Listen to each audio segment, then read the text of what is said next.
అలా ప్రచారంతో ఎన్నికల ప్రధాన అస్త్రంగా మారిపోయింది. ఇవాళ కాంగ్రెస్ అధికారంలోకి వచ్చిన తర్వాత అదే కాళేశ్వరం ముందర పెడుతున్నారు. కాళేశ్వరంకు తోడు పాలమూరు రంగారెడ్డి, వాటి తోడు సీతారామ ప్రాజెక్టు, వాటి తోడు కేఆర్ఎంబి అప్పగింతలు, ఇవన్నీ రకరకాల ఇష్యూస్ వస్తున్నాయి. అంటే మన దురదృష్టం ఏంటంటే ఎలక్షన్లకు 40 రోజుల ముందు మేడిగడ్డ బ్యారేజ్లో ఈ లోపం రావడము, దాన్ని కుంగిపోవడం వల్ల వాళ్ళు చేసే ప్రచారానికి కొంత విలువ జోడించినట్టు అయింది. ఏంటంటే అవినీతి అవినీతి అవినీతి. కానీ కాళేశ్వరంలో అవినీతి లేదని కేంద్ర ప్రభుత్వం చెప్పింది. ఇప్పుడు ఇన్ని రోజులు అయింది, 60 రోజులు అయింది కదా. 60 రోజులలో ఏం అవినీతి పట్టుకున్నారు వీళ్ళు? ఆ అవినీతి ఏందో బయటపెట్టి కేసులు పెట్టవచ్చు కదా, ఎఫ్ఐఆర్లు ఇష్యూ చేయొచ్చు కదా. అవుతుందా? అట్లా సాధ్యం అవుతుందా? అది అంటే ఒక్కటే ట్రాన్స్పరెన్సీ ఉంది తెలంగాణ ప్రభుత్వ పాలనలో. వాళ్ళు చెప్పే మాటలల్లో తెలంగాణ ప్రజలు నవ్వుకునేది ఏంటంటే, ఒక చెరువు కట్టే కడుతున్నారు వెంకట్. చెరువు కట్టడానికి 90% అవుతుంది, ఆ కాలువకు 10% అవుతుంది. నేను 90% ఖర్చు పెట్టింది, 1 ఎకరానికి నీళ్ళు వేయలేదంటే నువ్వు చెరువు కట్ట కంప్లీట్ చేయాలి, తుమ్ములు పెట్టాలి, తుమ్ములకి వెళ్ళి నీళ్ళు రావాలి, కాలువలకి రావాలి, కాలువల నుంచి పంట పొలాలకు పోవాలి. ఇదేం చెప్పకుండానే 90% ఖర్చు పెట్టి నీళ్ళు రాలేదంటే ఏం చెప్తాం? మరి ఇటువంటి వాళ్ళతో ఏం మాట్లాడతాం? కేసీఆర్ గారు బయటకు వచ్చి ఆ ప్రెస్ కాన్ఫరెన్స్ పెట్టి వీళ్ళ అపరిపక్వత ఏందో చెప్పాలి, వీళ్ళ అడ్డగోలు మాటలు ఏందో చెప్పాలి. అసెంబ్లీలో హరీష్ రావు సరిపోతాడు వీళ్ళకి.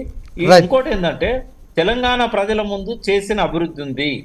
ప్రతి వడ్ల గింజలో కేసీఆర్ గారి పేరు చూస్తారు వాళ్ళు. ఎందుకంటే అంతకుముందు కరువుతోని మలమల మాడిన పాలమూరు జిల్లాలో 1,00,000 ఎకరాలకు కూడా కాంగ్రెస్ పార్టీ 35 ఏళ్ళు 40 ఏళ్ళు పరిపాలన చేసి కూడా నీళ్లు ఇవ్వలేకపోయింది.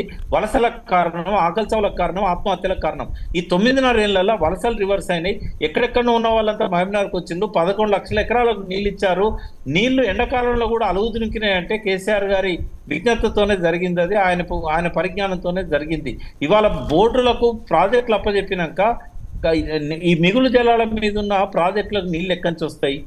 పాలమూరు రంగారెడ్డికి నీళ్ళు ఎక్కడి నుంచి తెచ్చుకుంటాడు? కల్వకుర్తికి 2 రోజులు నీళ్ళు వచ్చినాయి. కేసీఆర్ గారు 2.5-3 లక్షల ఎకరాలకు నీళ్ళు ఇచ్చారు. ఇవాళ ఎక్కడి నుంచి వస్తాయి ఆ నీళ్లు? నెట్టెంపాడికి ఎక్కడి నుంచి వస్తాయి? కోయిల్ సాగర్కి ఎక్కడి నుంచి వస్తాయి? ఎస్ఎల్బీసీకి ఉత్తమ్ కుమార్ రెడ్డి ఎట్లా నీళ్ళని తీసుకుపోతాడు? ఆయన ఏమంటాడంటే, ఈ ప్రాజెక్టులు సమైక్య రాష్ట్రంలో మొదలుపెట్టినాయి కాబట్టి అవి కొనసాగించుకోవచ్చు అన్నాడు. కొనసాగించడంలో ఎవరికి ఇబ్బంది లేదు. కానీ నీళ్లను మేము అడగమని చెప్పి రాజశేఖర రెడ్డి అడిగిండు కదా. బ్రజేష్ కుమార్ ట్రిబ్యునల్ కు లెటర్ ఇచ్చిండు కదా రాజశేఖర రెడ్డి. మేము రోషయ్య ప్రభుత్వం లెటర్ ఇచ్చింది కదా, మేము హక్కులను డిమాండ్ చేయం మిగులు జలాల మీద, మాకు నీళ్ళు వస్తేనే మేము చేస్తామని చెప్పి అన్నారు కదా. మరి ఎక్కడి నుంచి నువ్వు నీళ్ళని తీసుకుపోతావు ఉత్తమ్ కుమార్ రెడ్డి ఎస్ఎల్బీసీకి? రైట్ ప్రకాష్ గారు, చివరగా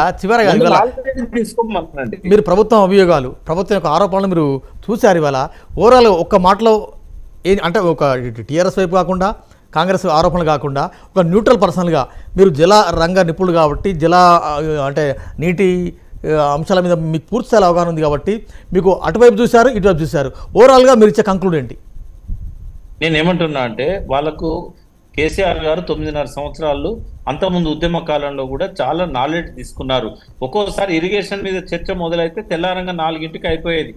గౌరవనీయులు విద్యాసాగర్ రావు గారు కానీ, భీమయ్య కానీ, శ్యాంప్రసాద్ రెడ్డి లాంటి వాళ్ళు కానీ ఎంతో మంది ఇంజనీర్లతో ఆయన విషయాలను నేర్చుకున్నాడు. ఈయన ఒక్కనాడన్నా ఇంజనీర్లతో సమావేశమైందా? రిటైర్డ్ ఇంజనీర్లతో సమావేశమైందా? ఆయన 14 సంవత్సరాలు నేర్చుకున్న తర్వాత 9.5 సంవత్సరాలు అమలు చేశాడు. అటువంటి వ్యక్తిని కలుపుకొని తెలంగాణ ప్రయోజనాలు కాపాడుకుంటాడా? ఇవాళ నా కొత్త ట్రిబ్యునల్ ముందర మేము 4 రాష్ట్రాలను బరిలోకి తీసుకొస్తామని అంటే అంతకంటే అధ్వాన్నమైన స్టేట్మెంట్ ఇంకోటి ఉండదు. మరి అది అనే ముందు కేసీఆర్ గారినో లేకుంటే ఇంజనీర్లను ఒక సలహా అడగాలి కదా. మనం ఏం చేస్తే మనకి ఎక్కువ నీళ్ళు వస్తాయి కృష్ణాలని చెప్పి అంటే ఇంత అడ్డగోలుగా మాట్లాడే ముఖ్యమంత్రి ఉంటే మళ్ళీ ఒకసారి సమైక్య రాష్ట్రంలో మనకు జరిగిన అన్యాయాలే రిపీట్ అవుతాయి. మళ్ళీ రైతులు ఆత్మహత్యలకు సిద్ధం కావాలి. కట్టిన ప్రాజెక్టులన్నీ కూడా ఎండిపోతాయి. ఒక్క చుక్క కూడా లిఫ్ట్ చేయడానికి ఉండదు. ఈయన ఈ అపరిపక్వతను తొలగించుకొని ప్రతిపక్ష నాయకుడిని కలుపుకొని సహకరిస్తామని కేటీఆర్ స్టేట్మెంట్ ఇచ్చిండు. ఈయన ముఖ్యమంత్రి కాకముందు ఎందుకో ప్రకాష్ గారు నాకెందుకో 6th అని చెప్తుంది. మళ్ళీ తెలంగాణ ఉద్యమ రోజులు గుర్తుకొస్తున్నాయి, మళ్ళీ ఉద్యమం పునరావృతం అవుతుంది అన్న సంకేతాలతో వస్తున్నాయి. 100% తెలంగాణ ప్రజలు మరో ఉద్యమాన్ని సిద్ధం కావాలి. తెలియజేసినా తప్పు చేశారు. అవగాహన లేని వాళ్ళని అధికారంలో కూర్చోబెట్టారు. అపరిపక్వత ఉన్న వాళ్ళ మాటలు వింటున్నారు. ఇవాళ తెలంగాణ ప్రజలు కాంగ్రెస్ ఎమ్మెల్యేల ఇండ్ల ముందు ధర్నాలు చేస్తూ వాళ్ళ భాషను సంస్కరించాలి, వాళ్ళ అవగాహనను మార్చాలి.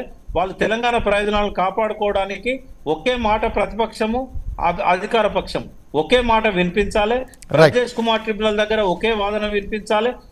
ఇప్పుడు తెలియని విషయాలను తెలుసుకుంటే తప్పేం లేదు కదా రేవంత్ రెడ్డి గారికి. జెడ్పీటీసీ నుంచి ముఖ్యమంత్రి దాకా వచ్చింది కదా, మనం అప్రిషియేట్ చేద్దాం పట్టుదలకు. కానీ ఆయన ఒక మాట అన్నాడు ఒక ఇంటర్వ్యూలో, నేను ఏ స్థాయికి పోతే అక్కడ అవగాహన పెంచుకుంటా అన్నాడు. అది ఎక్కడ వరకు చేసిండు? ఆయన ఎమ్మెల్సీ ఎమ్మెల్యే ఎంపీ వరకు చేసిండు. కానీ ముఖ్యమంత్రి అయినాక తన మీద బాధ్యత 100 రెట్లు పెరిగింది.